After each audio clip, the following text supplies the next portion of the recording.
Here's what I want you all to do for me. Bang! Caught you looking for the same thing. It's a new thing. Check out this. Welcome to the second installment of the Modern Borecast. This is your one host, Impervious Rex, joined this evening by... It's Adam. What's up? How's it going? Please bear with us as we kind of explore. This will definitely take shape over the course of this podcast and subsequent ones. So just bear with us, Adam.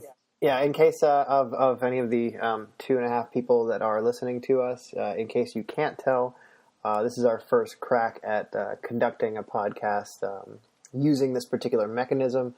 We hope it'll work, and we think it'll give us a good result. So, but please bear with us as we work out the kinks. Joe, what are you playing lately? What have you watched? Anything good going on? Yeah. So this is actually probably going to seg into the video game section, but I'm actually in a bit of a backlog. So I just spent, I think, the past 6 months playing Call of Duty. First on my PlayStation 3, and then I swapped over to the PlayStation 4. Thank you again for that, Adam. Yeah, actually, for those, obviously, that none of you would ever know what we're talking about, I actually pre-ordered both an Xbox One and a PlayStation 4 because I was on the fence, and fortunately for me, Joe could not find one in time, and so therefore was able to take my ridiculously over-inclusive bundle off my hands at market price. I would add, even though they were not on store shelves. That's how we do, right? Yeah, much appreciated. And Killzone continues to sit on my shelf, unplayed and unopened and unloved.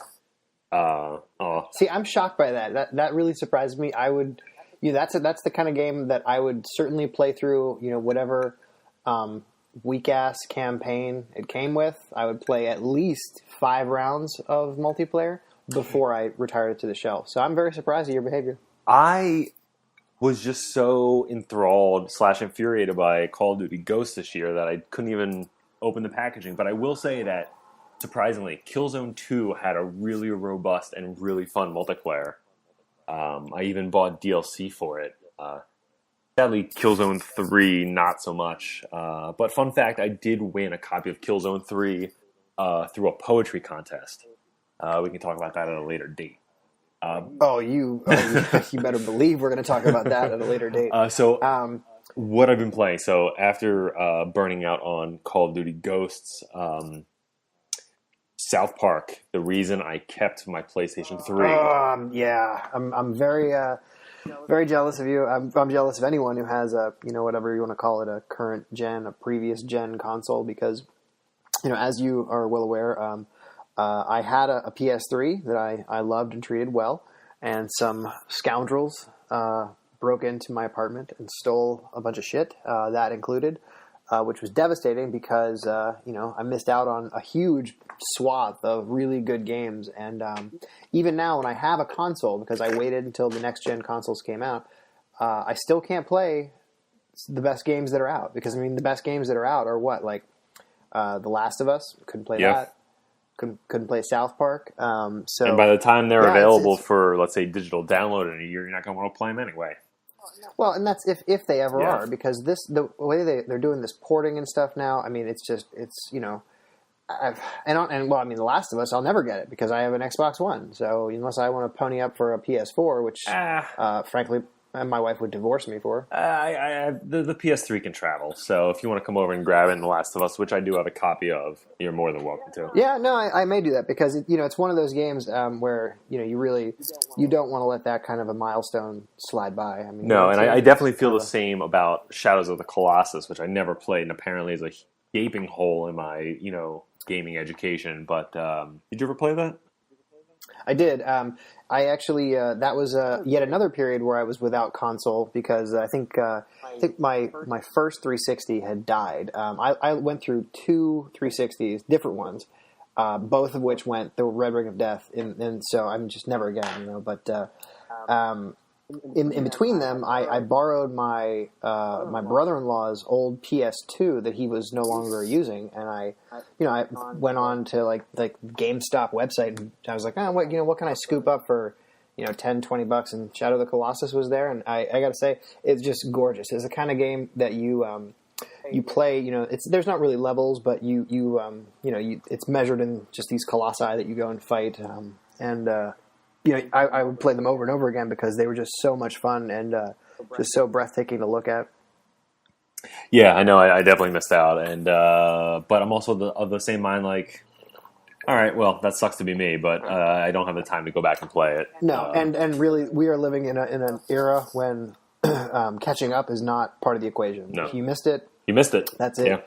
Which really do. I probably will again touch on this in the video game section, but it gets to the point where do you when you have 7 AAA titles that are all must play and they all come out between the middle of October and the middle of December, you don't want to miss these event games, but you become a slave to your console at the same time. And it's just like anything. I mean, no one can keep up with everything unless you do this for a living. Unless your job is to play these, so that your 9 to 5 is spent on them. There's just not enough time in the day. No. And that's not even that's leaving out. You and I we're in our 30s. This is not. I mean, you are in your 30s, right? Yeah. Okay.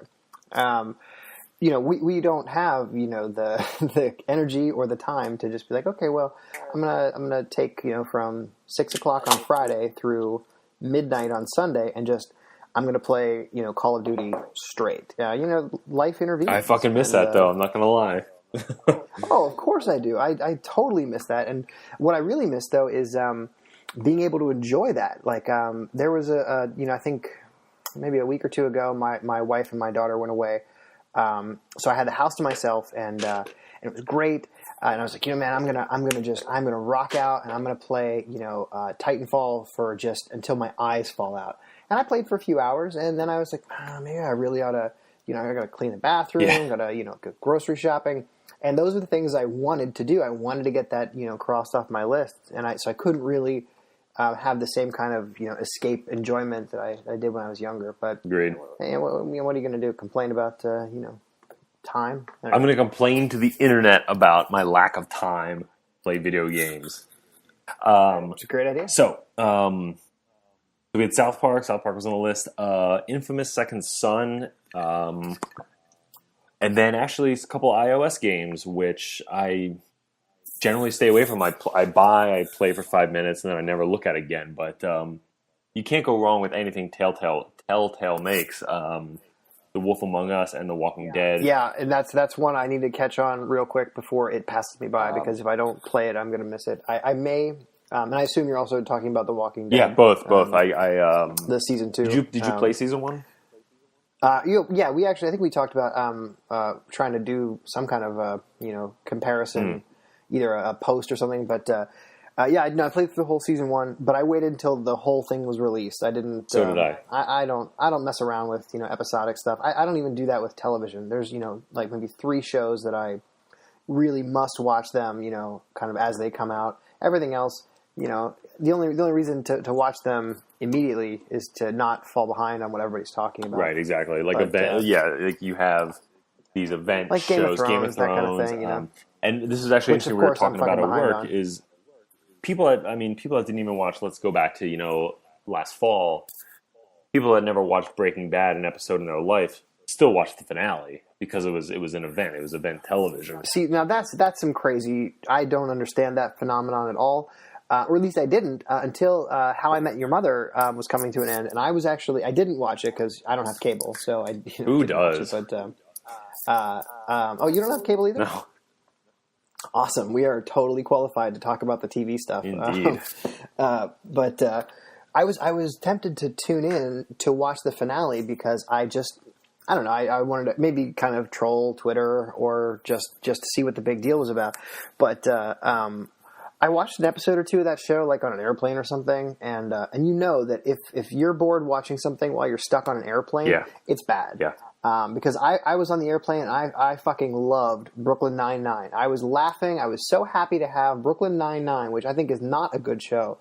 But this How I Met Your Mother, I watched an episode and I was like, what the shit is this with the laugh track and the inside jokes and this? I mean, I'm sure it was a big payoff for everyone who's been paying attention. Apparently, for 10 no. seasons, Apparently, it drove people bananas. Well, internet, man. All right, so that's what you're playing. I'm playing Titanfall. I'm just playing Titanfall, and nothing else because I have not been this into multiplayer since Halo, and I gotta tell you, I'm jealous on multiple fronts about Titanfall. You should be, because one being exquisite. that it's never coming to the PlayStation, so that's fucking annoying. And then two. Wait, no, that's not true. No? It will, not Titanfall, but Titanfall 2. Wow. Apparently, Respawn has said that they don't have, Xbox does not have exclusivity for the entire franchise, just for this first one. So, and look at Halo and Halo 2. Halo 2 was infinitely more fully featured than Halo. So I don't think anybody, was complaining that they never played Halo when Halo 2 came out. The problem is, though, that especially at the onset of a console's life cycle, you need something out of the gate to make people buy it. Yeah. I think, and get the fuck away from that plant, asshole. Sorry, stupid cat. Yeah, right. It sounded like you just went insane for a moment.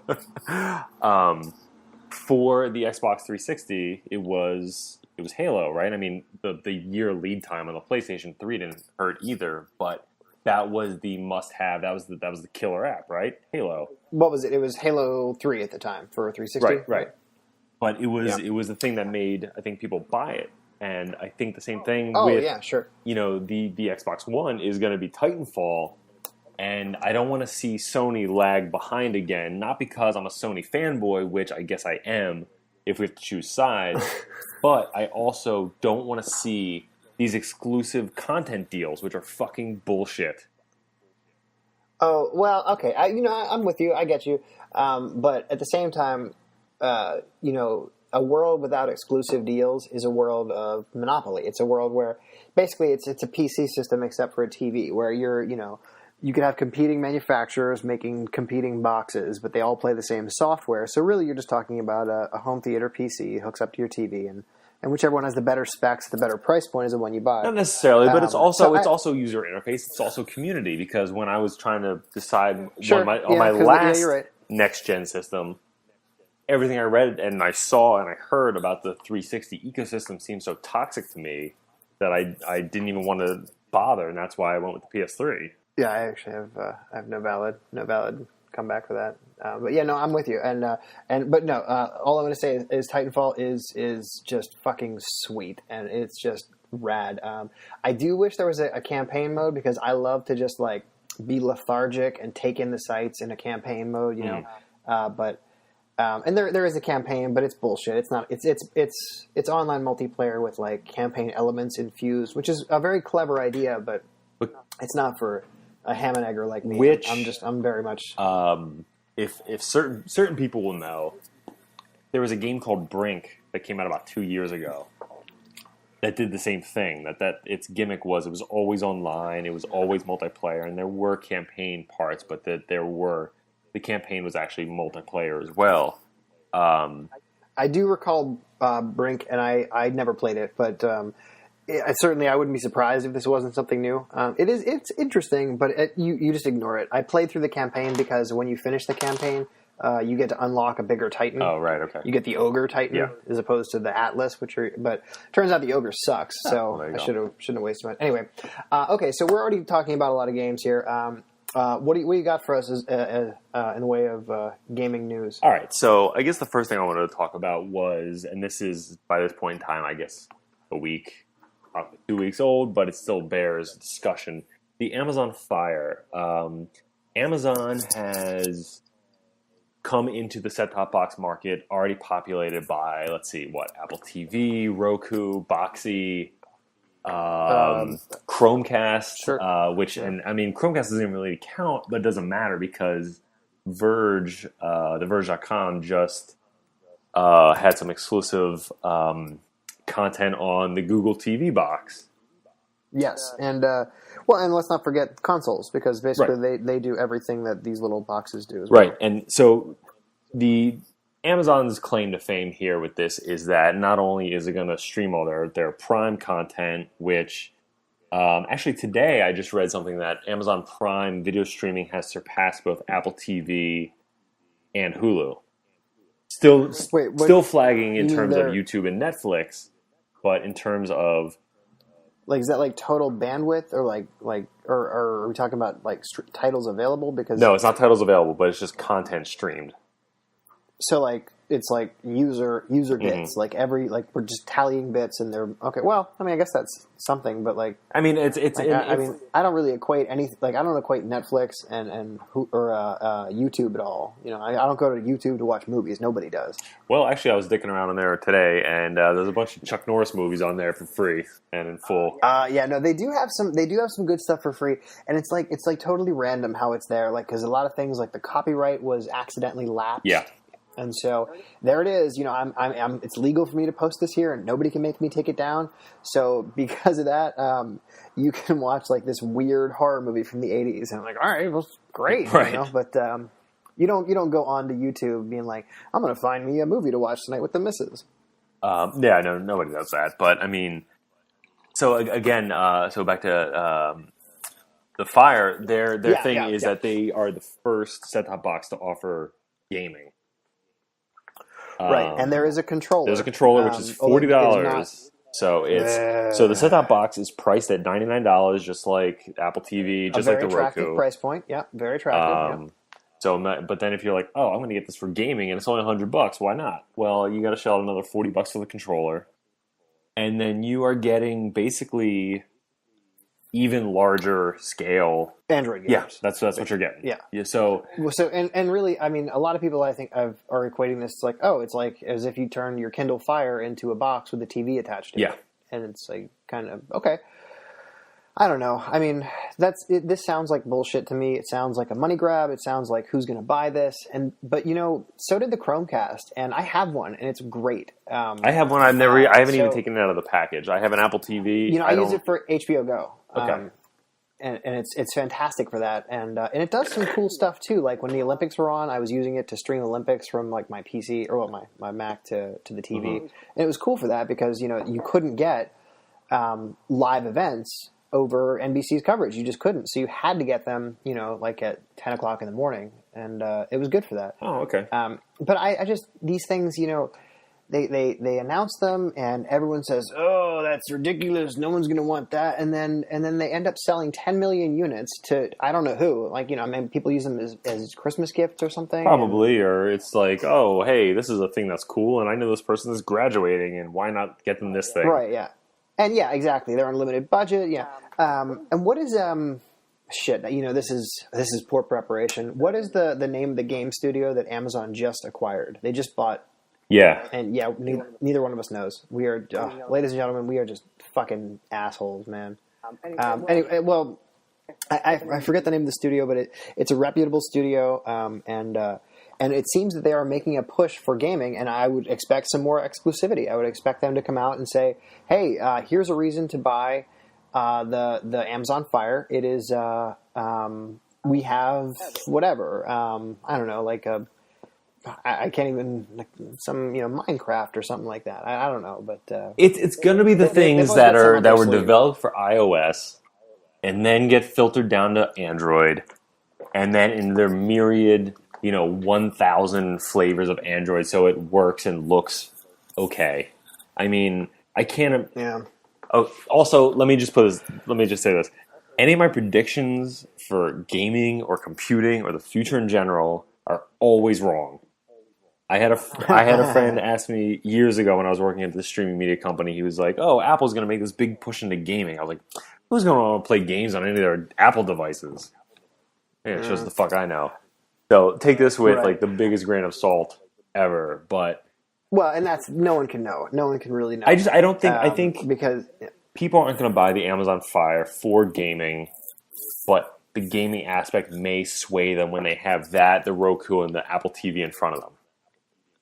Sure, who knows? But I mean, when the new give us one more good game story here, and then we're gonna move on. All right, so I think we'll talk about Borderlands from Gearbox. Did you play any of those games? I played the first Borderlands. I didn't like it. See, I mean, I didn't dislike it. I just didn't love it. I did. I loved it. I thought it was great. It's everything I want. Mostly in a game. It's a first-person shooter. You have the loot aspects of an RPG. You have the humor aspects of like a really well-written. Like there's stuff in there that's funny, but it's not. Hey, we're trying to be funny here. Get it? Like it was subtle at times. It was over the top at times, but it was always appropriate and amusing.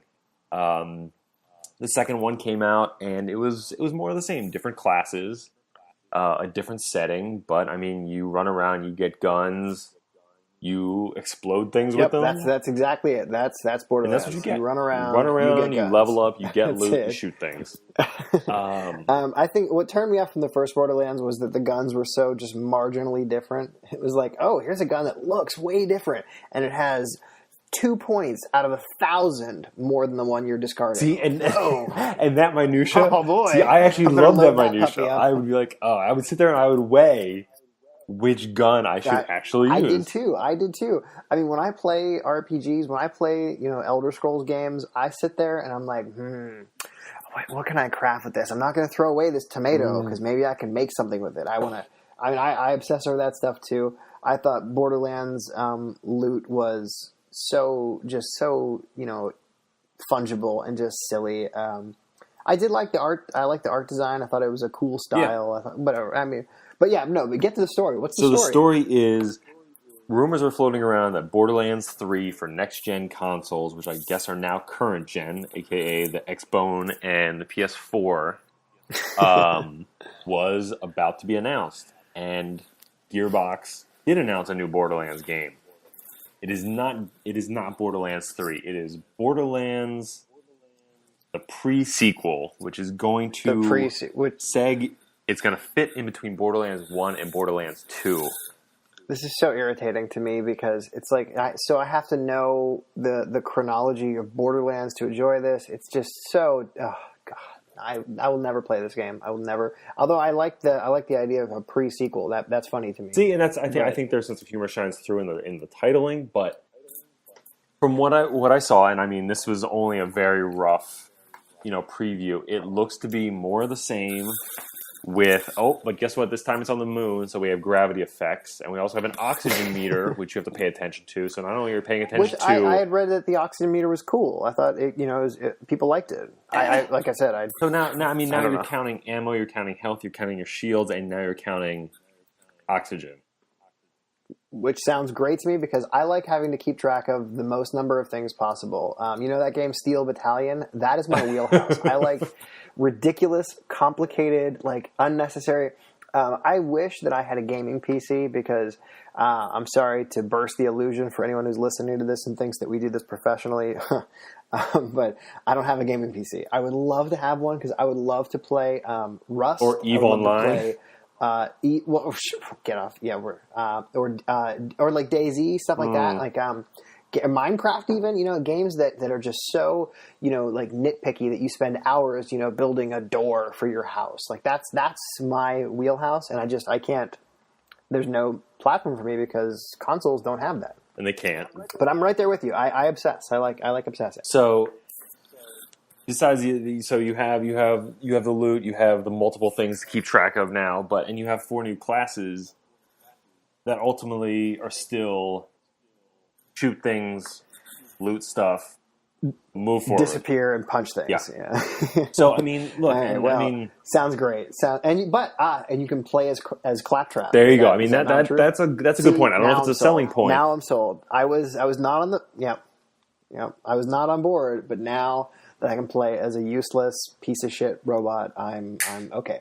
We are moving on to we're going to talk movies, and let's see. I'm a little pissed off though that we didn't get to talk about the Atari excavation because I thought that was really. Look, dude, this is our podcast. We can do what the fuck we want, so let's talk about it. No, man, I'm running the clock. Oh, shit, Joe. all right, then. This is no joke because people don't have time for this. So sorry, listeners, both of you. Hi, Mom, by the way. You will not. Well, there's still a couple weeks before it happens, so maybe we'll get to it. Anyway, all right, movies. Captain America 2, the second adventure. No, that's not what it's called. Captain What is it America called? 2, America Boogaloo? It is. It's. I believe it is the. The American Boogaloo. No, it's. Okay, so this has already surpassed its initial. The Captain America, the first Avenger, I think took in like $110 million domestically in its entire run, Amazing. which seems low to me, but I read that somewhere. It's already taken in $117 million domestically and over $200 million internationally, where it did open up a little bit earlier. So that's enormous, and that's for like being out for a week, and so it's clearly going to be a mega blockbuster, which I think is awesome. I have not seen it. Have you seen it? No, I want to. It's on the list. I will Yes, never see all it right. in theaters, Yet again, even we though are I want fucking to. Unqualified for this. Totally unqualified. But, I mean, I think we can talk Wait, I'm about sorry. what the success of this movie means. Yes, and honestly, I don't think that there are a lot of people that are. I mean, aside from the $100 million worth of people that went and saw it already, nobody wants to hear spoilers for this shit because it's still too soon. My position on spoilers is, you've got to give the people at least several weeks, if not several months, before you start spewing shit about like what happens in the third act of a movie that they want to see, because not everyone can afford to go to the movies for this stuff. Right. At any rate.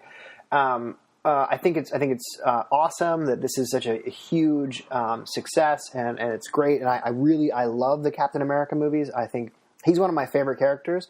I've come to like him more than Robert Downey Jr.'s Iron Man. Wow. I certainly like him more than Thor. Well. Not more than the Hulk. Okay. I would love to see a standalone Hulk movie with Mark Ruffalo. But no, I think this Captain America is great. I love that he's a pure kind of comic book adaptation in that he's Captain America. He's truth and justice. He is a straight arrow, kind of shoot from the hip guy. Throw from the hip. I love it. So you like the fact that Chris Evans, after bouncing around between multiple properties, comic book properties, has finally you say landed multiple on his properties, character.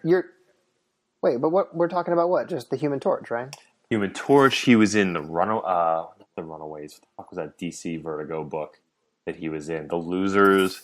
He was in Scott Pilgrim. Was he in that? Oh yeah, he was in that. Oh well, I mean that no one equates that with the superhero kind of arms race that's going on. Okay, right now. so maybe comics. Let's dial it back. We'll go to No, comics. But I actually, I did at the time think that's weird, but at the time I was not so dialed in that I was like, well, they're different studios and his commitment is done to them and they're not going to be making any more of these movies, so why shouldn't he do this?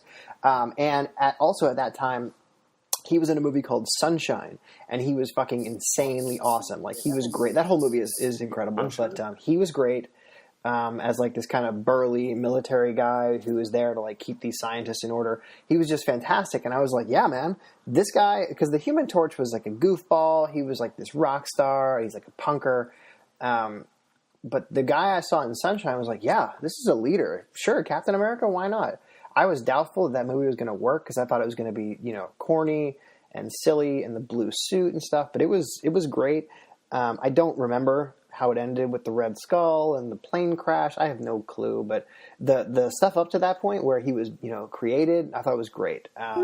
So anyway, all this is just none of this is the news story. The news story is that Captain America 3 is opening on the same day as Batman versus Superman in 2016 or something like that.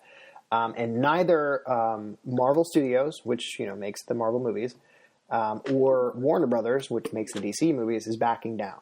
What do you think about that? And they're not going to, because they're going to use this as, okay, you are picking your sides. You're either Marvel or you're DC.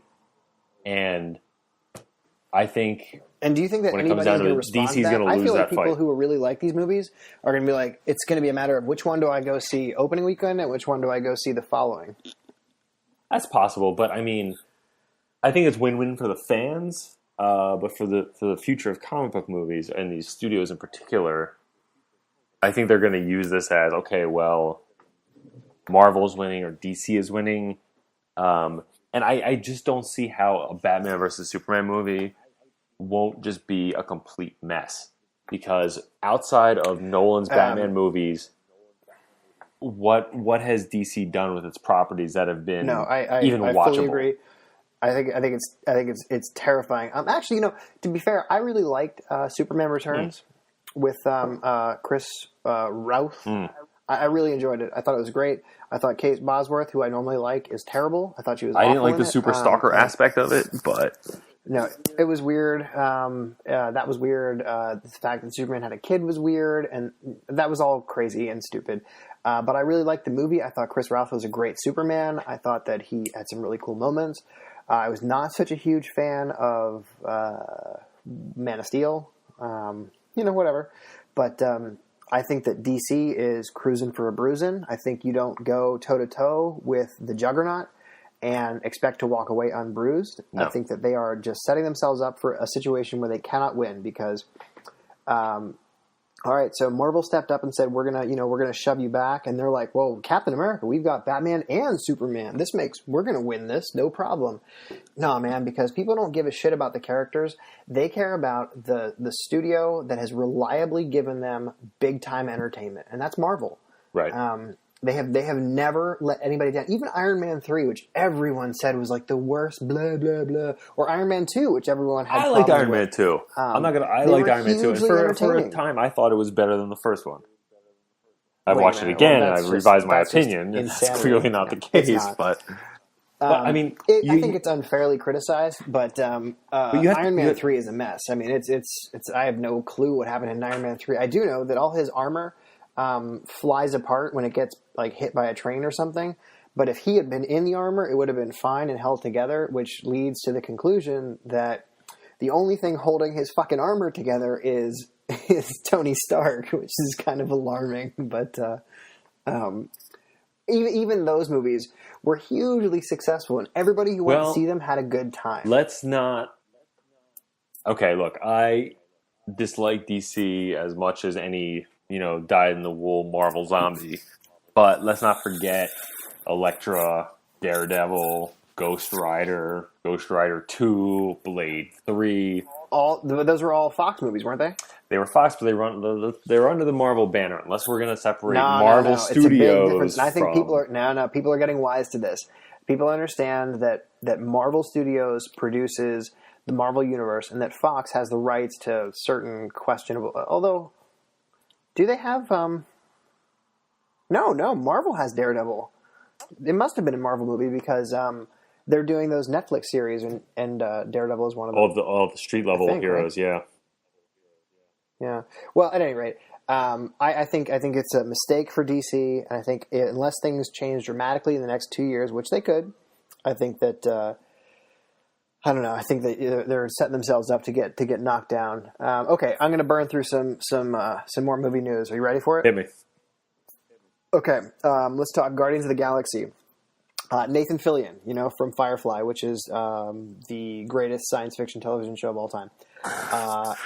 At the St. Louis Wizard World Comic-Con, was responding to questions from fans, and one fan asked him. Because Fillion had starred in James Gunn's movie Slither, and James Gunn is now the director of Guardians of the Galaxy. Don't forget about Super, which is Super, really disturbing. Absolutely. It was a little disturbing. That was actually, I think that was a Friday Night Flicks. I think so. At any rate, this fan said, because of your relationship with him, and obviously your relationship with Joss Whedon, this fan said, and this is the quote from the fan, were you wanting to get a part in Guardians of the Galaxy? And Fillion responded, wanting to, or maybe did. And, the crowd goes fucking nuts, and just everyone goes apeshit, and I'm exaggerating, but they were understandably psyched. And he continues, I'm just saying maybe there'll be a surprise. Maybe check the credits after the movie when you watch it.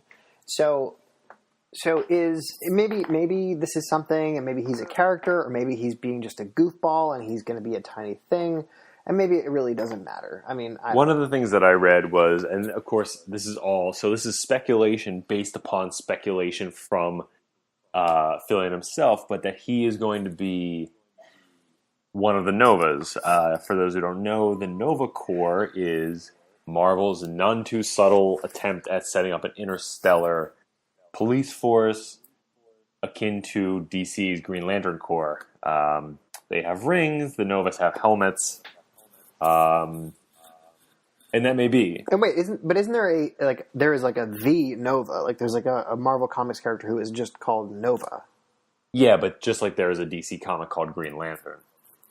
Right. But I guess I'm assuming that we're not saying he's just one of the cops because John C. Reilly is one of the Nova Police in Guardians of the Galaxy. He's right? one of the Nova Corps, yeah. So and there are multiple others. And the one that was running around for the most that people know is, I think his name is Richard Rider. I think he was part of the New Warriors at some point in time. And then who the fuck knows what happened. Thanos probably ate him at some point in time. So right. And actually, well, so that's the rumor, is that Fillion might be whatever. And you know, I hope he is, because I can't get enough of this guy. But speaking of Thanos, in speaking to Entertainment Weekly, director James Gunn dropped some tidbits about Gamora, Nebula, and Thanos. If I'm getting any of those names wrong, please correct me, Joe, because I don't know fucking shit about comics. At any rate, I think that it is comic canon that Nebula is the adopted daughter of Thanos. That correct? Is correct, and she actually during my favorite crossover of all time, you were such the a nerd. Infinity Gauntlet, snatches. I do. Oh no, I like the Infinity Gauntlet. Snatches the Infinity Gauntlet from Thanos. As you're kidding. Yeah, as he with all is, the Infinity Gems on it, as he is and ascended to godhood. She doesn't hold on to it very long because she is stupid and gets outsmarted by, I think, Adam Warlock. Adam Warlock, who now, and actually, that was another character that Fillion was rumored to be attached to, or people, fanboys wanted him to be. I've also heard Johnny Depp's name, but who knows? Look, you can't have Thanos without Warlock at some point in time. But I agree, because Warlock is like the cork yes. that puts Thanos in the bottle. Yes. The problem is you have a gold-skinned man with a 70s feathered haircut. Well, stop with your gold skin. I mean, I'm not. I think that can be worked around. It will. Anyway, okay. So the details that James Gunn said, it was that Star-Lord was kidnapped. Star-Lord being obviously the main character in Guardians of the Galaxy. He was kidnapped from Earth when he was 8, and he grew up among a group of thieves and smugglers called the Ravagers. And Joe, my question to you, are these the Starjammers? No. They're not the Starjammers. Because, look, Marvel is so on the hook now for being, if not directly on continuity, at least continuity adjacent. And you're right. if they were the Starjammers, they would in some way, that would be a point that people knew and or would be talking about. So yeah, you're right. And why wouldn't they call them that? Why wouldn't they just use that? They don't mind saying Star-Lord. Anyway, he goes on to say that Gamora and Nebula were raised as sisters by Thanos. That they were bioengineered to become living weapons. That's nothing new. This is not a new story. Forget I even said this. I'm going to go with. Let's see. I'm going to do. There's so much.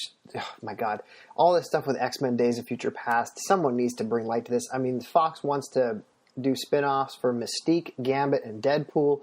I'm on board with all those characters, but look, okay, so let me just get this straight. So I know Fox has some characters and Marvel Studios has characters. If Fox has the X-Men, which they do because they're making X-Men Days of Future Past, they have fucked up that continuity so bad that it's almost so unwatchable. Yeah, I almost want to not go see Days of Future Past because of the mismanagement of X-Men 2, I don't want to go see it. I will not go see it because, here's what's going to happen. Deadpool and Wolverine are just Jesus. And I love Hugh Jackman. I love him a lot. I think he's a fun actor and he's got a lot of talent. But those Wolverine movies have just been even The Wolverine, which was infinitely better than X-Men Origins Wolverine. The Wolverine was not objectively a good movie. The representation of Deadpool in the first Wolverine movie was so atrocious. It was abhorrent. I can't believe there wasn't a bigger upcry. I can't believe that like Fox Studios wasn't just torn asunder by like throngs of angry fanboys, because it was just so appalling. And I'm not even a diehard comics fan, but even I know he's the merc with the mouth. That's the whole thing. He's wisecracking. He's Spider-Man with a sword and a machine gun. Like that's his thing. Yeah. But I just Fox they are so fucked, as fucked as DC is, and they are, because they are behind the eight ball and they need to get something going. Yeah, At here's the least thing: they you have can't machinery in place to deal with it. You can't. All right. First of all, the fact that Mystique has become this super spy ninja martial art extraordinaire is ridiculous. Right. Until until that first X-Men movie, she was a blue chick in a white dress with a skull that she would wear on her forehead, and she would turn into Sabretooth sometimes and trick people. Okay? But she did have a pistol or some kind of a gun. She always had a gun. Good point.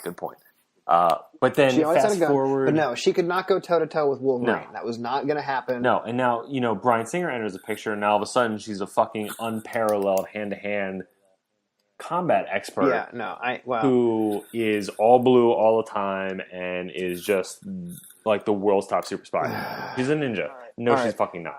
I do. And okay, so all right, that's all ridiculous, and we agree on that. I'm not going to have time to get into how Sony is equally crazy for doing all this stupid ass viral videos about Killer Cassidy / Carnage. Like they didn't fuck up Venom bad enough. Now they want to add, and they're gonna ruin all this again. Amazing Spider-Man 2 is already getting bad reviews. Not bad, but like mediocre. Not what you'd expect from a $200 million picture.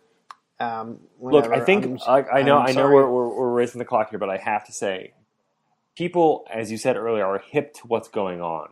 The fact that you rebooted a successful franchise 3 years after the last movie as a naked cash grab, so you wouldn't lose the license or whatever their reasoning was. Yes, and is embarrassing. I think that a lot of people don't recognize that. It's embarrassing. I mean, it's as embarrassing as Spider-Man 3 was. Yeah. No, I mean, I think people know that there's something like fishy about why would you reboot a series when Tobey Maguire is still young enough to do more, or even another character could take over, and people know that. They don't understand that they were going to lose the license. They don't get that. Right. At any rate, we're not racing against the clock. I am being a time Nazi, which is unfair. Being a time because this lord? Bad joke. I'm sorry. I'm a time lord. Are we gonna wait? Is that Doctor Who? What the fuck are we talking about? I think that is a Doctor Who reference, a show of which I've maybe watched 3 times. I tried to get into it. I couldn't. I'm gonna. There's only 17,000 years worth of episodes, so I'll catch up on that at some point. Okay, I'm skipping over all my other good movie stuff because who the fuck cares? I will say that. No, I'm not going to say anything about what's coming out this weekend, except there's a really good post about Under the Skin on IGN. You should go read it. I'm gonna chime in for a second. You had a point here. Cuban Fury, Nick Frost carrying his own comedy. Yes or no? Yeah, I kind of wonder about that. Whatever. I think Nick Frost is very funny. I think that he's successful because. Simon Pegg.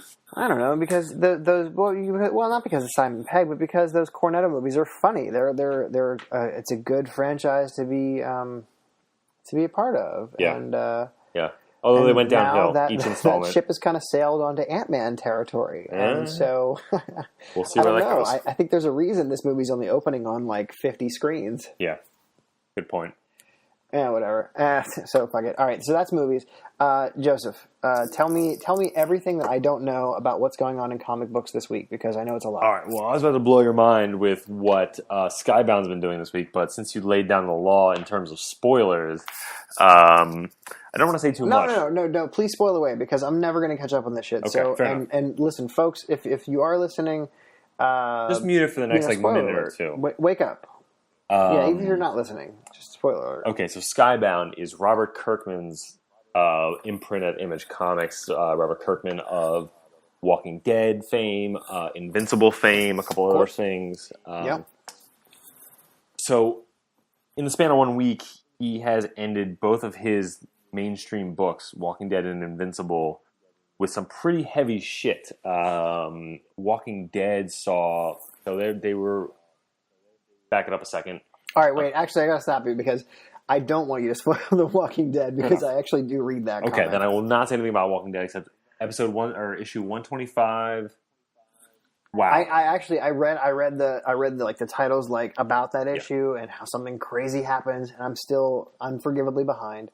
Maybe you and I can talk about that after we go off the air here. Fair enough. And see if we can get me caught up. So in Invincible, if you are not reading, it's 110 issues in, and what initially drew me to this comic it was a new wave Spider-Man. It was a lighthearted superhero romp that turned real dark at times, real violent, real crazy. And it's been leading up to this arc, the main character Invincible. His father has taken over this empire that, he's been fighting against for 40 some odd issues. The issue ends with the main character Invincible being raped by a female character of equal or greater power. What? And people are, I'm not going to say freaking out, but are trying to process this. It's basically a reverse identity crisis. Instead of having a superhero's wife being raped by a supervillain, you have a superhero. Which is fucked up on its own. Yeah, and people still have massive issues with identity crisis. Yeah. Okay. You now have a main character of a massive 110-page or 110 issue comic series has now been raped by a supervillain. Wait, and this is it's a male hero and a female supervillain? That is correct. And, all right, so you know what? I'm going full spoiler here, folks, and full pervert. Tell me exactly, are we talking about, she, makes him do things to her? The way it works give me the okay, so nitty-gritty. the 30-second rundown is, you have this, basically, if Krypton ever exploded, and instead of Krypton and Kryptonians, you have, I think they're Vitromites. And they look human, and they can mate with humans and create half human, half Vitromite hybrids, basically, that have superpowers. Invincible is one of these hybrids, and he is fighting a female, full-blooded Vitromite. A full Nitromite. And okay. Their job is they are on Earth. They are to create more of these hybrids to repopulate the Vitromite empire. The female supervillain character does not want to do that. She feels humans are weak and feels that Invincible is the only suitable mate for her, and proceeds to engage and start a fist fight, which to basically subdue him and end in coitus. Yes. Wait a minute. Are all the living full-blooded Nitromites female? There's no other male Nitromites? There are males, and they are mating with human females to create these half-breeds. But why don't they make full breeds? I'm sure this is answered. I'm curious. I don't know if it actually is answered. I mean, she maybe is the only one. I honestly, I read Invincible so sporadically. I'll read 5 issues, and then I won't look at it, and I'll read 5 issues. Headline, Invincible makes no sense. All right, well, that is... Oh, wow, Jesus. I mean... Yes. And so how is the main character dealing with this? What's his name? His name is Mark Grayson. His code name, his superhero name is Invincible. It ends with him sitting in their post-sex ditch with his pants around his ankles and his hands between his knees, or his head between his knees, basically saying, oh shit. Look. Oh my god! Yeah, it's fucking super dark. And when did this issue hit? This week, 2 days ago, which I guess would be, the April 9th, 2014. Wow. Well, I will. Yeah. I mean, if there's anyone listening who reads that, I want to hear what your thoughts are on this, because that is fascinating stuff, and it sounds to me like. kind of overly sensational, but as someone who's not read the comics, I can't comment. But certainly it's different. It's certainly it's interesting. Yeah, right. I mean, it's still tough to process because it's not like I want to see. Really I don't want to see grapple rape as a weapon in mainstream superhero comics. No, you don't. I mean, and this is, it's even. Well, I mean, I don't know. It's two levels, because rape as a weapon is one level that you don't often see in mainstream comics, but female to male rape is something you don't see anywhere. And so the idea of putting that out there is actually more natural in a superpowered context, because frankly it makes it shifts the power dynamic. But that's interesting. And I certainly love me some Robert Kirkman. So let me check that out. Okay, give me one more comic story, and then we're moving on to TV, and then we're out of here. Okay. I think so. One of the points you brought up was the coming death of Archie. Oh, look at that! I did. You're right, and I did it because I mocked Afterlife with Archie, and apparently it's pretty cool. Well, a couple of things that I just wanted to point out on this is who is still reading Archie? Thank you. I want to know. Thank you. And seriously, because I mean, really. Two, it's not like Archie, the 16-year-old who goes to the sock hop and eats hamburgers, is felled by, an embolism at the dance. It's life with Archie. It's I'm having financial woes, and it's now right. He's like an adult. Yeah, he's an adult, and who knows? Maybe he gets hit by a car, or someone on. It's funny though, fucking as bath salts eats his face. Vanilla, like white bread, as Archie always was. The idea of having him age is kind of it's that's laudable. I think. It's because comic books, that's the one thing they're notorious for, is their characters don't age. They don't age. And that actually brings me to the point, not so much that Archie is dying, but is death in comics, it's a sales technique. It doesn't mean anything anymore. It hasn't meant anything. Maybe from the first popular character to die and then come back. Which was who? I think the biggest one would have to be... Dead fail. Probably Jean Grey. I mean, the Phoenix. No, get out of here, Jean Grey. It was Bucky. Yeah, but Bucky, those are the immutable laws. Uncle Ben never comes back. Yeah, no, right. You can't Bucky bring Bucky never back. Comes back. You can't... Bucky came back. All right. But he came back. And apparently he came back in awesome form. He is a Winter Soldier. But the thing is, I want to frame Captain this America, I think. The context that Wolverine is slated to die. They're going to kill Wolverine. They're going to kill Nick Fury after Wolverine has died. So there is only one Nick Fury, and it turns out to be the black Nick Fury who looks like Sam Jackson that they got from the Ultimate Universe in the first fucking place.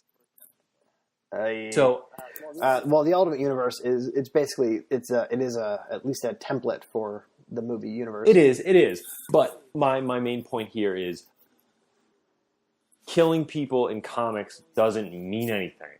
It's only a sales strategy. No, you're right. Even now, and again, I'm sorry, people. Spoiler alert. Yeah. Nightcrawler in X-Men died a year, 2-3 years ago at the end of some nonsense crossover. Oh, guess what? Yeah, I want to say it was like 3 years ago. He's fucking back. He's got his own series starting this week. Well, of course he does. You're right, and honestly, it is everything that people, like, all the kind of unfair criticisms that people level at video games about death is meaningless and you glorify whatever. You kind of minimize the consequences of violence. Comic books have been doing it since forever. People die, and it's not for real. They're going to come back. Anyway, okay, we're moving on to TV.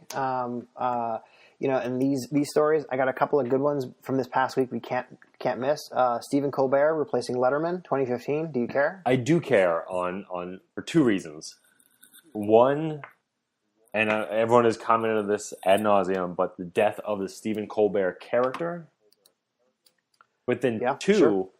The more interesting, the change in late night, and not the rapid change in late night that's happened within the last 2-3 years. Yep. It's a complete changing of the guard. And it'll be interesting to see if Colbert can exceed at 11:30, because people that have that later audience, that have that specific brand of humor that appeals to that audience, don't necessarily transfer well to that 11:30 slot. Case in point, Conan O'Brien on NBC. Yeah, totally Right? agree. I mean, totally there's your white It will paper be- right there. yeah. It did not work. Now, whether or not they didn't give him time, Jay Leno was moving the levers of power behind the scenes, no one fucking knows. But he had 6-8 months, and he was gone. Whether or not that'll happen with Colbert, I don't know. But an interesting tidbit about this, and I'm sure you probably read this as well, I think Craig Ferguson, for a long time, had assumed that slot was his and did not get it, but his agent, manager, lawyer, whomever, was savvy enough to put into his contract that if he did not get that job, CBS would have to pay him, I think, close to $6 million. I did not know that, and I don't care about that because I don't care about Craig Ferguson. I don't care about late night television at all. Oh, well, there you go. I think this is all silly bullshit, and I like watching all their funny video clips, but they have consciously made themselves irrelevant because Letterman was all about a sustained kind of dialogue with the audience, with guests who you had interesting conversations with, and Kimmel and Fallon are great. They're very funny. I every time I watch, I laugh, and yet the best stuff on their shows is always reducible to YouTube snippets. So you can get them the next day in 30 seconds, laugh your ass off, and get back to work. Yeah. Fair enough. So this whole, I don't give a shit about late night. I will never ever stay. I mean, but granted, I'm a dad, so I don't, this is not my wheelhouse. Yeah, give it 10 years. One more quick TV show or sort of TV thing because WWE is a TV thing. Jim Hellwig, otherwise known as the Ultimate Warrior, is dead at 54 years old, less than 24 hours after his Wrestling Hall of Fame acceptance. No, incorrect. Than 24 hours after his last appearance on You're Raw. You're right. I'm reading this shit right now.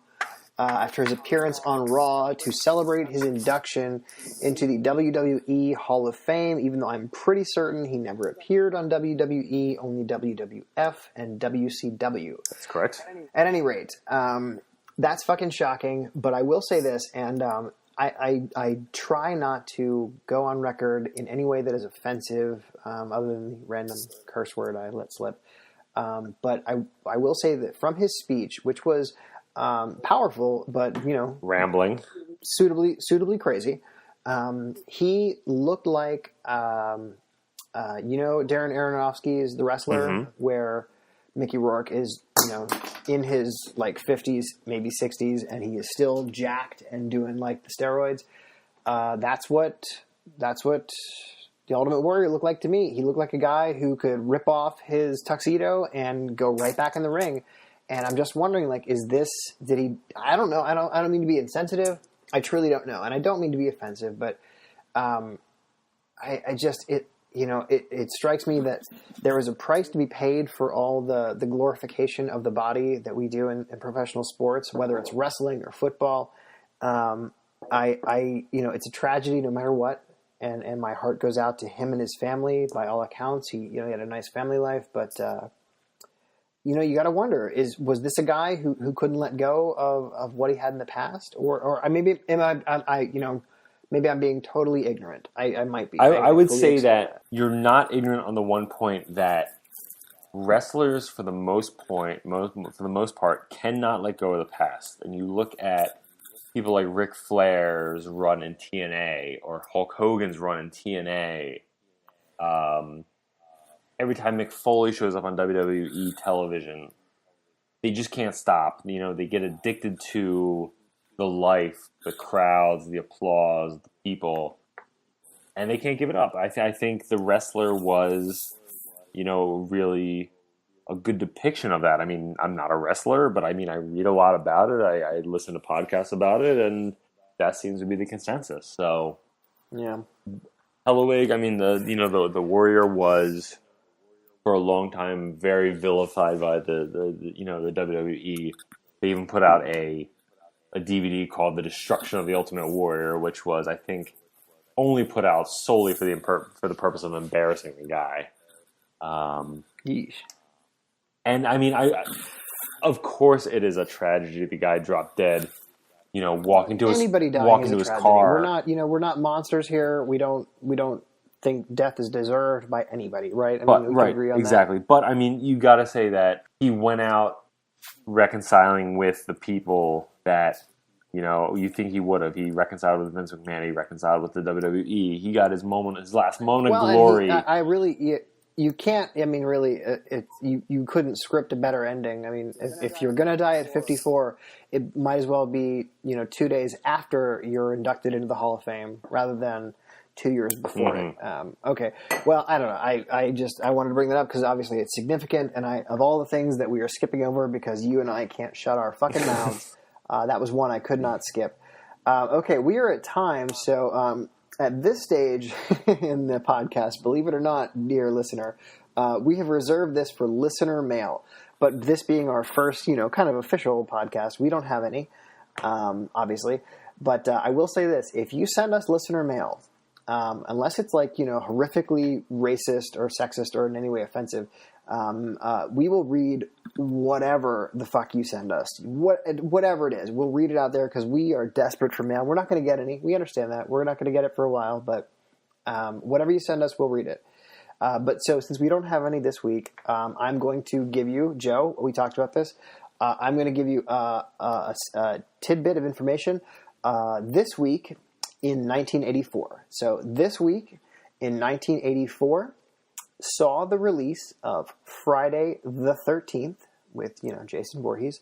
And this was part 4, the final chapter. Joe, you want to guess how many chapters there have been since the final chapter? I think there must have been at least 4 additional chapters post final chapter. See, you're playing along, and I appreciate that because very clearly I have written down there have been 7 additional chapters since then. So it is just a cautionary tale, folks. Don't listen when they tell you it's final. If there's money to be made, it's never final. All right, Joe, close us out. All right, so thanks for tuning in. You can reach us at a multitude of places, but check out modernborecast.com. We're on Tumblr, modernborecast.tumblr.com. I think we're even on Twitter at Modern Borefare. Nope, twitter.com/modernborefare. You can catch me also twitter.com/imperviousrex. Adam, you're at twitter.com/ Yeah, I am. No, it's I think it's just Adam DeLeo. I think it's just my first and last name, ADAMDILEO. Though, I got to be honest, we're going to post this on the website. If you put a comment there, you'll get me too. Either way, we'll figure it out. And look at you with your non-hiding behind and anonymous internet handles. I don't hide behind it because I want, and we're going to talk about this, Joe, because I've been saying your name repeatedly on purpose because I want to out you. I know you have a job. We all have jobs. But there's nothing wrong with taking credit for good creative work and commentary, and you do a good job. And I think you should take some credit. So I'm not gonna say your last name. Well, I out appreciate there, that part. I know it, and I will reveal it to anyone who emails me. But all right. So and lastly, let me just get this in. You can email any questions, comments, concerns, hate mail, whatever you got to anything. modern.borecast@gmail.com. And that's modern, like up to date, current, modern.borecast, as in like as the way you would spell forecast, except with a B. So like it's like, Borecast, because it comes from Modern Borefare, which is a play on Modern Warfare, and then Modern Borecast is a play on Modern Borefare. So you see how that works, folks? Oh my God, it's just inventive wordplay all the way down. No, that's horrible. I'm hearing this in my head, and I'm thinking, what kind of torture? Anybody who's made it this far must love us. So no one's made it this far.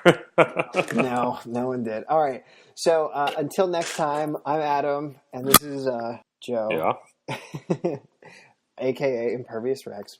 And remember, it's our time down here. But that's all over the second we ride up Troy's bucket. There you have it. Later, people.